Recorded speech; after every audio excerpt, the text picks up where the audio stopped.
Salam alaikum wa rahmatullah ta'ala wa barakatuh. Je voulais juste vous parler du conflit israélo-palestinien.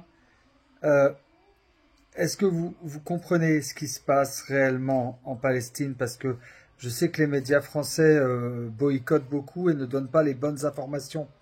En fait, l'Israël menace de bombarder Gaza si les musulmans ne s'en vont pas d'eux-mêmes. Ils seront considérés comme des terroristes. Et à coup de tracts et de messages et de propagande, ils font passer ce message. Alors il faut savoir que le Hamas a été fait par Israël. C'est quelque chose d'organisé par les sionistes qui maîtrisent tous les médias et puis tous les moyens de communication.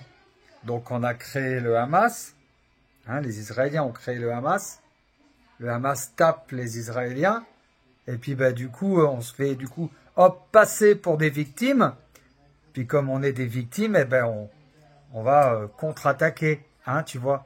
C'est le jeu des caméras et des médias, c'est toujours le même jeu, mais les gens qui me suivent depuis très longtemps, vous savez que je dis toujours la vérité, et je l'avais déjà dit pour le Covid-19, et enfin, vous le savez tout ça, quand j'ai quelque chose à dire, je le dis. Mais là, il y a une injustice mondiale qui est en train de se produire et je ne peux pas admettre cette injustice mondiale. Je ne peux pas admettre qu'un pays comme la France, soi-disant un pays des Lumières, quand on dit Allahu Akbar, il pense que c'est un terroriste qui va balancer une bombe. Non, Allahu Akbar, ça veut dire Dieu est grand. Un pays qui, le premier... le ministre de l'Intérieur, Gérard Darmanin, dit Karim Benzema, qui est un joueur de football, est un proche des frères musulmans. Oui, et donc Karim Benzema est musulman. Très bien, mashallah, bienvenue à toi.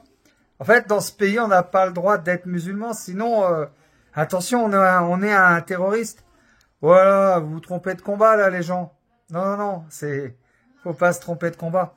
Par contre, ce qui se passe là, tout de suite, maintenant, au-delà du nuage de fumée en Palestine, où les Israéliens s'apprêtent à faire un génocide, parce que ça s'appelle un génocide, à bombarder toute une partie de la ville à Gaza, ça c'est très très grave.